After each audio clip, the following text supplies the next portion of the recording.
শুনছো? হ্যাঁ কাজের মেয়ের মাস পুড়িয়ে গেছে, তা আজকে টাকাটা চাচ্ছিল, তা টাকাটা দাও। ঠিক আছে। এই শোনো না, কি বলো? আমি বলছিলাম কি কাজের মেয়ের বিয়ে করে নি, তাহলে আর টাকা দেওয়া লাগবে না, তোমারও আরাম আমারও আরাম, আর কাজগুলো সব করে দেবে। কি বলো? এই কথাটা তুমি একদম ঠিক বলেছো, এই কথাটা তো আমি আগে ভাবিনি। দেখলে তো আমি সবসময় ঠিকই বলি। আমিও একটা কথা ভেবেছি জানো, ওই যে আমাদের সবজিওয়ালা আসে না হরিপদ, ভাবছি ওর আমি বিয়ে করে নেবো, তাহলে সবজির টাকাগুলোও বেঁচে যাবে। কিরম হবে বলো? শ্বশুর বাড়িতে আমি কিছু বলি না দেখে এমনটা না যে আমি কিছু বলতে পারি না, আসলে আমি অনেক কিছুই বলতে পারি, কিন্তু ওই যে ভদ্রতা আমাকে চুপ থাকতে শিখিয়েছে, তা না হলে জায়গা মতো উচিত জবাব দিতে আমিও জানি। শোনেন আপুরা, দোয়া সবসময় বিবাহিত পুরুষদের দিয়েই করাবেন, কারণ নির্যাতন সহ্যকারীদের ফরিয়াদ আল্লাহর আরশ পর্যন্ত পৌঁছায়। সৃষ্টিকর্তা আপনাকে স্ত্রীর ভরণ পোষণ এবং তালাকের ক্ষমতা দিয়েছেন বলে সেটা নিয়ে অহংকার এবং গর্ব করা দেখাবেন না। কথায় কথায় ছেড়ে দেওয়ার হুমকিও দিবেন না। নারী শুধু ডিভোর্সই নয়, বিধবাও হয়। আক্ষেপ এখানেই যে নারী আপনার সমস্ত যন্ত্রণা সয়েও বিচ্ছেদ বা বিধবা হতে চায় না, অথচ সে নারীকেই আপনার ছেড়ে দেওয়ার কত আপ্রাণ চেষ্টা।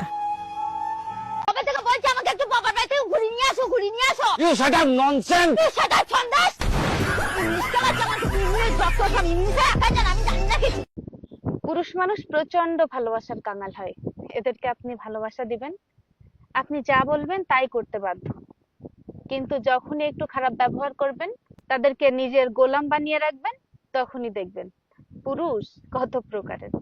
আচ্ছা টুম্পা, স্বামী স্ত্রীর সম্পর্ক কি সত্যি সত্যি 7 জন্মের হয়? হ্যাঁ, স্বামী স্ত্রীর সম্পর্ক 7 জন্ম পর্যন্ত থাকে, আর এটা হচ্ছে বিধির বিধান। হে প্রভু, এটা যদি আমার প্রথম জন্ম হয়ে থাকে, বাকি 6 জন্ম তোমার কাছে রেখে দাও, আমার লাগবে না। প্রভু তোমার 6 জন্ম রাখে কিনা জানি না, বাকি 6 জন্ম এই জন্মেই তোমারে দেখিয়ে ছাড়বো।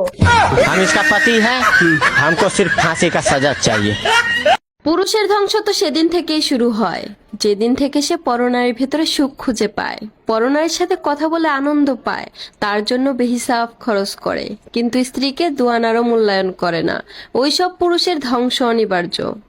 সবার কাছে নিজেকে তুচ্ছ করে তুলে ধরবেন না, ভদ্রতা দেখিয়ে সবার কাছে অকারণে ক্ষমা চাইবেন না, কারো পাওনার অতিরিক্ত কিছু দেবেন না। আপনি বিনয় দেখাবেন, সে দুর্বল ভাববে। আপনি ভদ্রতা দেখাবেন, সে পরাজিত ভাববে।